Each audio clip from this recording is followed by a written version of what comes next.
Good afternoon, Grant, and thank you. Questions for Grant?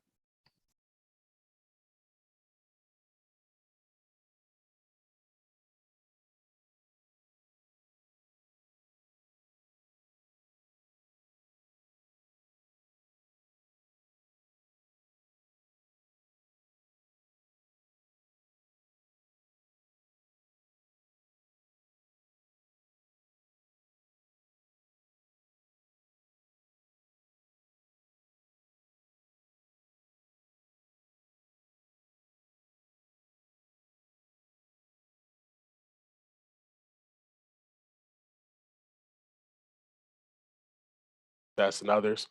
We have to be conscious of time and score, positioning, where we're in, where everyone else is on the court, spacing wise. So a little bit of that is just a little bit better execution. Offensively, I feel like that's been our thing. We have to be a little bit more honed in and locked into that side of the ball, holding the team to 105 or 100, whatever it was, 109. And some of that was through late game fouls, everything like that. Like, you did your job defensively, even after a terrible start in the first quarter. So for us, it's just about making sure that we take control of that aspect of the game and understanding that physicality and everything else and how it's being officiated. Everything else doesn't matter, you know. It's just about us executing on that end and understand we're going to get stops on the other end. The other thing, Jason only took 4 shots in the second half. Seemed to just have trouble freeing up. Part of that's on him, obviously, but what can you guys do to free him up as well?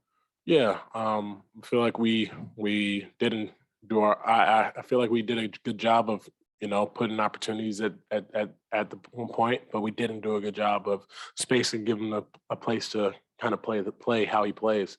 And they do a good job loading up, making sure that they take him quote out of the game, quote unquote.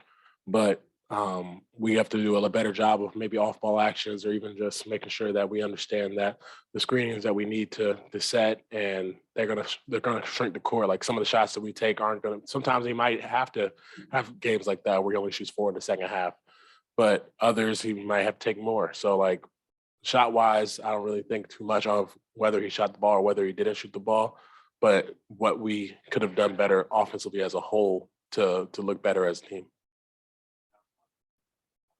Hey, Grant, you guys have done a pretty good job of it throughout these playoffs, but how do you, and what are the keys to not getting caught up in kind of the peaks and valleys of a series? Like, in one moment, it looks like you guys are riding high, and then all of a sudden it's like a big kind of gut punch. How do you not get caught up in that and kind of maintain who you are? Yeah, staying level headed. At the end of the day, no matter what happens, whether it's a big win, big loss, like, there's another, like, you have to play it the right way.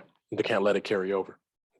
It's 2-1 right now. We play in front of our Garden fans to make it up 2-2. So it's one of those things we still control our destiny. We have to come out there and not only be a little more physically dominant, but also be more conscious of what we're trying to accomplish. And at the end of the day, like, just like a regular season, there's going to be peaks and valleys. You're going to have success. You're going to have times where you're not playing well. But the best teams stick together through thick and thin, and they do their best job of understanding that the same thing can't beat you twice.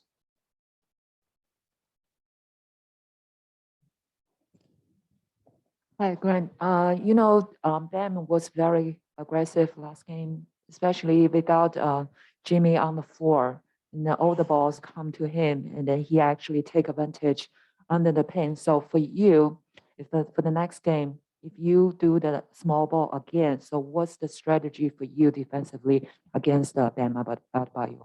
Yeah, we knew he was going to come out aggressively. I think he had 12 or 14 points in the first quarter, and we did a solid job with him after that. Like, he hit some tough shots. He had to pull up over Al that he, like, you know, it's tough where he shoots. Like, if he's making those mid-range shots, sometimes you have to tip your cap to him. Like, those beat you, they beat you. But in terms of just making sure that we understand that we have to keep him in front of us. Don't allow the easy baskets. It's like the rolls, the ones where he slips out and gets dunks at the rim.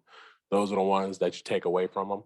And everything else, if he beats you in isolation and everything else, like, you gotta be okay with that. But at the end of the day, like, we did a solid job. He had 12 in the first, and then after that, I feel like probably 6 or 8 off pick and roll actions. That's 20 right there, and then a couple tough jumpers and maybe 1 or 2 fouls. 11 points at the end of the day. So He was efficient. He did his job, but we have to understand that he's going to come off that aggression, especially with the injuries and everyone that guys have on that team. So we should have to do a bit better job of understanding that in the beginning of the game, especially being more prepared to withstand that blow and making it harder on them, because allowing those points early on makes somebody able to feel themselves a little bit towards later in the game. So at the end of the day, we're just gonna do our job to defend them and then move on from there.